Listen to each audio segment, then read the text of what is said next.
Welcome to Drunken Wisdom. Yeah, I mean, normally I don't really like covering topical stuff, but I do think this Nick Fuentes, Piers Morgan interview is a significant kind of happening, I guess, for lack of a better word, in that it really represents a generational gap and just how irreconcilable that generation gap is between the boomers and the zoomers.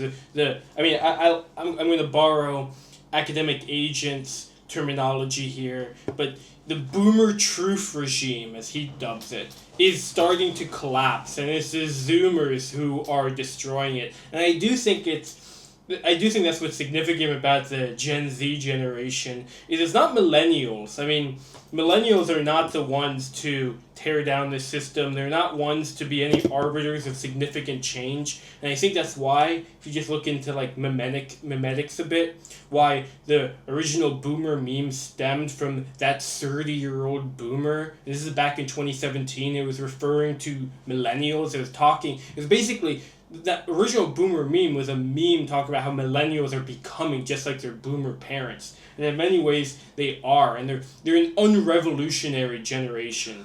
It's Gen Z who is actually willing to dismantle the boomer truth regime, and that's why you could see that between a boomer and a millennial can talk, but a boomer and an extreme zoomer like Nick Fuentes, who is very happy to embody all that chaotic energy, you can see how there's no conversation, there's no discourse to be had between the two.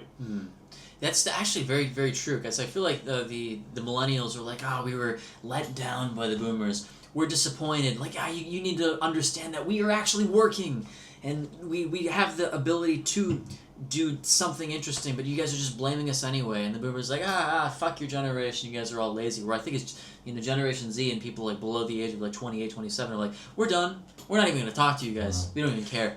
Yeah, because I think Gen Z saw the dance that the millennials do, and they're just like, you're just a bunch of cucks. Like, why are you cucking for the boomers' approval? Who cares about their approval? They're soon to be geriatric, and they're gonna lose their influence soon enough. Why don't and Gen Z, I think, is stepping over millennials for a grasp of power, because the millennials were willing to play that dance of the boomer truth regime, and Gen Z, especially on the right, I don't know how, I don't exactly know what Gen Z, I'm not even sure if I sense a real revolutionary fervor among Gen Z on the left, but Gen Z on the right definitely have a revolutionary fervor, and they're willing to dismantle the system for sure. Yeah, no, they certainly are. I've just noticed a huge difference with all of this too, in that, like, I don't know, we've been gaslit for most of our lives, and for me it's like it kind of extends beyond just the boomers, just like the idea that like even like the smallest little things will award you like some kind of epithet like racist or like sexist, or something that just is supposed to denigrate your character and your social reputation. And I think like even just 6 or 7 years ago, like those labels were a death sentence socially. And like recently, I've just noticed like younger Zoomers and people like who didn't grow up, like even us as older Zoomers, like they don't care, they don't really react at all to those words. If anything, they're pushing in the opposite direction so far that exactly what you're saying. Like there's just no dialogue whatsoever, and I'm honestly kind of enjoying it. All the people who just carelessly threw on those words and try to destroy people's lives are now starting to understand or like see the consequences of their actions. Well, yeah, I mean, we made this comparison earlier, but it's literally the case of the boy who cried wolf. Words have meaning insofar that they're tangible, but when you keep throwing around these words when they're not applicable, like, oh, he's a racist, he's a sexist, he's this, when obviously the person really largely is not. It just diminishes the value of the word. Yes. To the point where, like, you can have people who are unironically racist, sexist, all these things, where now they can gather the zeitgeist, because nobody cares about those terms anymore because you've so devalued them. There's no value to the term racist or sexist when you call everyone that. Yes. So, like, eventually, once it loses all its value, it can wash away, and that's what you saw. Yeah. That's why Nick Fuentes' response of not caring was so brilliant. I mean, one, I don't think he wasn't misrepresenting himself there. I think he is those labels, and I think he readily admits to them. But two, it's like you were saying before, it's like even if he did try to backpedal, I mean, Piers Morgan is just going to label him as a racist sexist anyway. Right. So like, why give him, why let him create the context around you? What Nick is doing is he's owning his own context. He is owning the conversation. He is owning the power in the situation. Yeah, that's exactly it. Well, I mean, I remember seeing like a few comments on some threads. I even think like they might have been just like YouTube comments. And sometimes you'll actually see a comment where you're like, that's pretty brilliantly put. And like the first one is like, it doesn't matter whether or not you are or you aren't racist. If you disagree or hold ideas that are just completely incompatible with, for lack of a better term, left-wing people hold, they're going to think you're racist anyway, no matter your intentions. I think people see that. This stretches to broader cancel culture. So I was just kind of fascinated by, and I was revisiting an old rabbit hole that apparently is still relevant in a particular community. And basically, there's a particular video game franchise I like, I mean, I guess I'll just spill the beans. So it's the Fire Emblem community, specifically around the Game Boy Advance Fire Emblem games. And what I noticed is there's a really big Fire Emblem YouTuber called Mangs. And he got canceled several years ago because, at least from what I understand of the situation, maybe I'm misunderstanding here, basically a woman cosplayer, they went to the same event, whatever, they shared the same hotel room. She was okay with sharing the same hotel room, but she was disgusted by his sexual advances. Now keep in mind, this is an attractive woman who obviously gets attention, and she voluntarily chose to share a hotel room with an individual.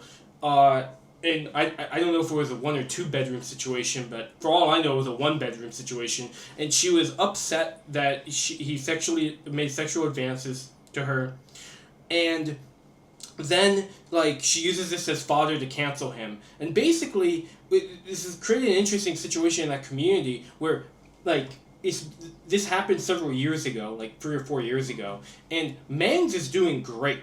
Like his YouTube community, like he's bigger than he was before, but the whole Fire Emblem community, the Fire Emblem Reddit, the Fire Emblem Universe forums, which is a somewhat important fan community, they all banned him.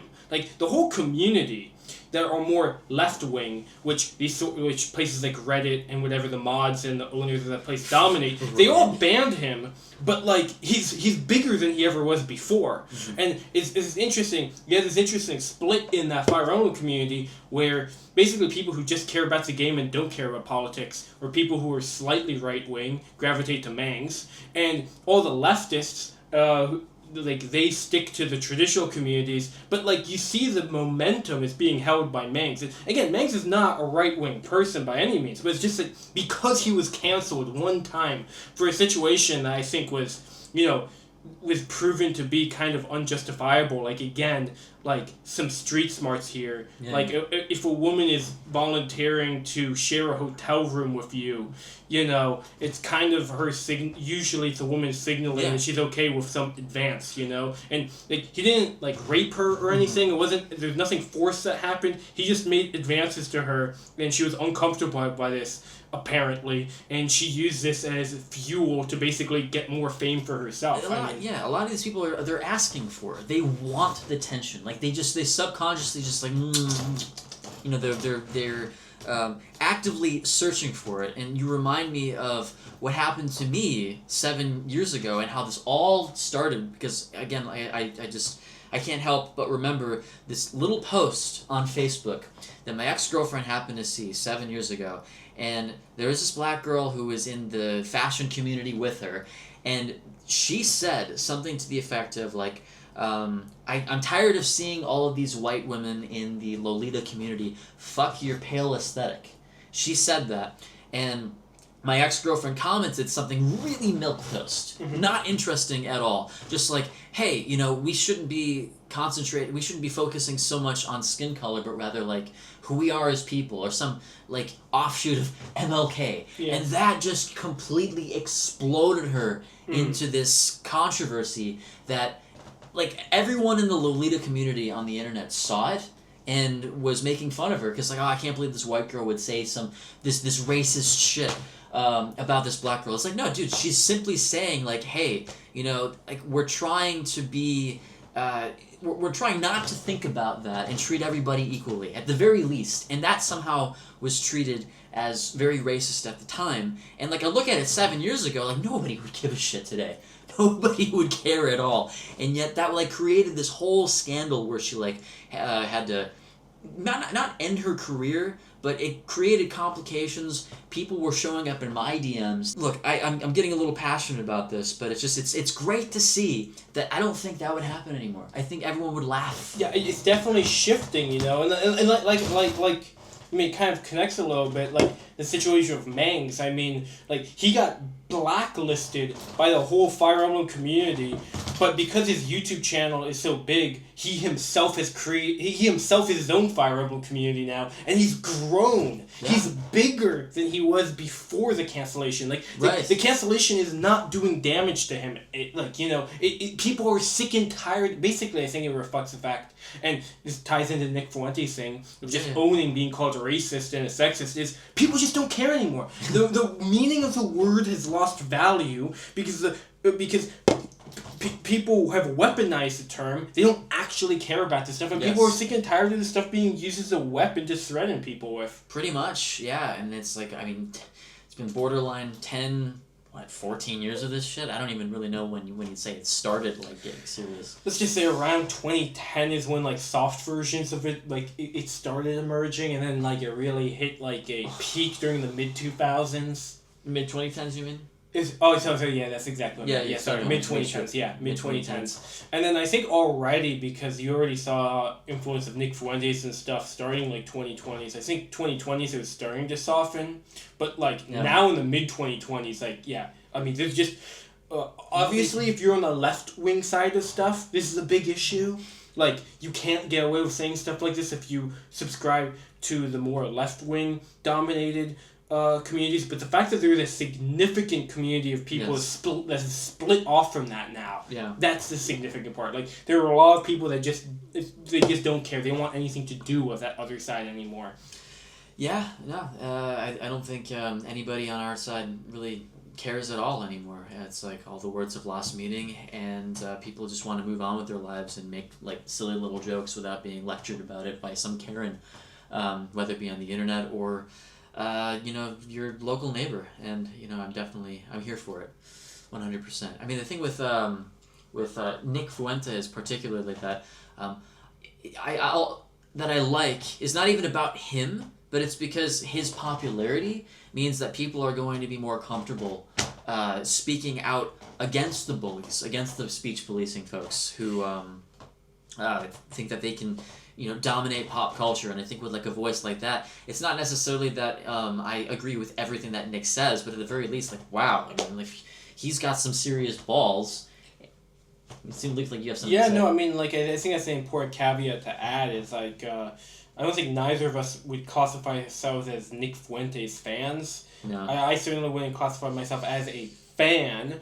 I'm pretty skeptical of a lot of people in the political entertainment sphere. Like, basically sum up my thoughts. I read a good comment recently that sums up the thoughts I've had for a couple of years about this, but how politics has been turned into the entertainment industry of the military-industrial complex. And so I'm pretty skeptical of everyone involved in the political entertainment sphere, including Nick Fuentes. I have my own suspicions and the doubts about him, and I'm reticent a little bit about him. But I do agree that I think something important he is doing here, which I thought is worth making a video about, is he is shifting the he is a very powerful force shifting the Overton window right now.